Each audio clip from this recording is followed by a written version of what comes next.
All right, let's dive into a problem that feels incredibly relevant today. Why does it feel like we just can't have a productive argument anymore?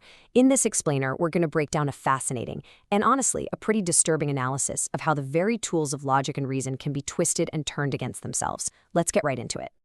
So let's just start with this question, because I'm betting we've all been there. You're in a debate, maybe online, maybe at the dinner table. You've got the facts, you've got the data, you've got everything lined up, and the conversation goes absolutely nowhere. It just spins and spins. Today, we're going to unpack the hidden architecture of why that happens. The author we're looking at today actually started from this exact same place of frustration. They were looking for a better, more effective way to think and to argue.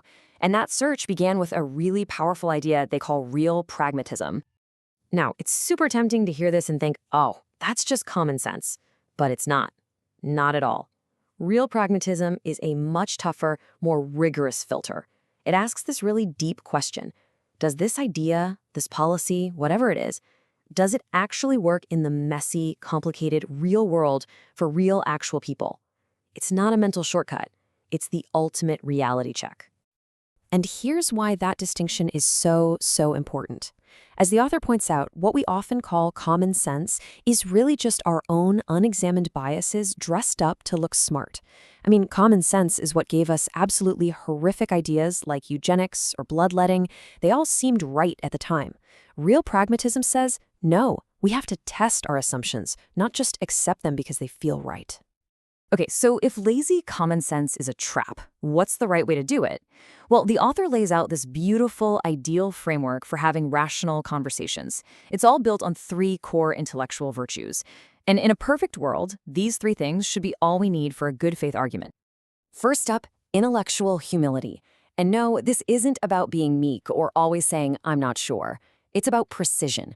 It means the amount of confidence you have in a belief should perfectly match the amount of evidence you have for it. You know what you know, but just as importantly, you know what you don't know. It's the bedrock. Right. And then you have intellectual courage, which is kind of the other side of that same coin. It's having the guts to stand firm and be definitive about what the evidence does show, but it's also about having the discipline to draw a very clear line and say, and this is where the evidence stops. You define your territory. And the third virtue, intellectual honesty, is what ties it all together. It means you don't drift into making claims about stuff you haven't studied, and you're willing to accept good data from other experts when it fits. So, you see, you've got this perfect little system: humility, courage, and honesty. Sounds great, right? In theory, this should work perfectly, but it breaks down. Let's see how. And this is where the analysis really takes a sharp turn. The author identifies this fundamental imbalance in the way we argue. It's a crack in the very foundation of rational debate, and they call it the asymmetry of wrongness. Okay, so let's break this down. It's actually pretty simple. There are 2 basic ways to be wrong in an argument. Substantive wrongness is when you're just incorrect about the facts of the matter. You got the what wrong. But procedural wrongness is about how you're arguing. You're being rude or too loud, or maybe you're protesting in the wrong way. One is about substance, the other is about style and rules. And this is the absolute core of the author's insight. The argument is that the people who are factually correct, but who don't have power, are often forced to be procedurally wrong. Why? Because the proper channels are closed to them. They have to shout, they have to protest, they have to be uncivil just to get anyone to listen in the first place. The author gives this gut punch of a historical example. Think about the abolitionists. They were 100% substantively correct about the profound evil of slavery. But how were they described by the powerful people of their time? As divisive, uncivil, radical. See, the enslavers, who were substantively monstrous, controlled all the proper ways to have a discussion, so they could afford to be perfectly polite while defending the indefensible. The whole debate gets shifted from what's right to what's polite. And here's the really insidious part. This whole imbalance, it's not a bug, it's a feature. It's a tactic. And what's so damaging is how this dynamic takes those wonderful intellectual virtues we just talked about, humility, courage, honesty, and turns every single one of them into a weapon. You see how it flips everything on its head, right? Your intellectual humility, knowing the facts, gets called arrogance. Your intellectual courage, stating those facts clearly, is twisted into dogma. your intellectual honesty, staying focused on the evidence, is dismissed as being reductive. The very things that make for a good argument are reframed as character flaws. I mean, the author points to this classic, infuriating example with vaccines. Someone says, well, you need to be humble and consider all sides, which sounds reasonable. But what it's really doing is demanding that a completely debunked conspiracy theory be treated as equal to decades of scientific evidence. In this setup, real humility, which is respecting the overwhelming evidence, is painted as arrogance. It's wild. Or take this powerful example of how courage gets weaponized. When a trans person states the simple truth of their own identity, that's a profound act of intellectual courage. But then society comes back and says, but are you sure? How can you be so certain? That sounds pretty dogmatic. The very language of reason is used to undermine someone's most basic reality.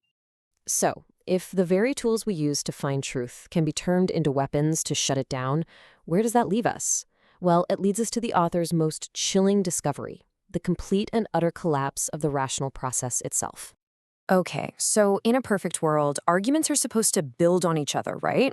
It's this idea, you may have heard of it, the Hegelian dialectic. You start with an idea, a thesis, it gets challenged by a counter-idea, an antithesis, and out of that conflict, you're supposed to reach a synthesis, a newer, better, more complete truth. The conversation moves forward. But what the author found is a twisted, broken version of this process. It starts with a thesis that's factually correct, but the antithesis isn't a factual counterargument. It's a procedural complaint. You're being uncivil or you're being too loud, and the result isn't a higher truth. The result is what the author calls anti-synthesis. It's the conclusion that, well, I guess the truth is impossible to find and your tone was bad, so nothing matters. The only thing left is power. And that's the whole point. This isn't about building a better understanding. It's about demolition. It uses the form of an argument to actively destroy the possibility of finding truth. It uses reason to prove that reason is pointless. As the author puts it so powerfully, it's the gears of reason grinding backward. We end up knowing less than when we started. And if you want to see this anti-synthesis in the wild, the author points to the way the January 6th insurrection and the Black Lives Matter protests are often discussed. A procedural complaint, violence, is used to create a false equivalence. The resulting synthesis is that both sides were violent, which completely erases the massive substantive difference between protesting injustice and trying to overturn an election. Truth gets annihilated in the process. So you're looking at this total breakdown, where the very language of reason is being used to kill reason itself. What do you even do? Faced with this, the author lands on a pretty grim but determined conclusion. And that leads us right to the heart of it, the terrifying takeaway from this whole analysis. This isn't just about a few people arguing in bad faith. This describes a system where the very rules of rational debate can be picked up and used as a weapon by people in power to make facts irrelevant. The point isn't to win the argument, it's to make sure a real argument can never even happen.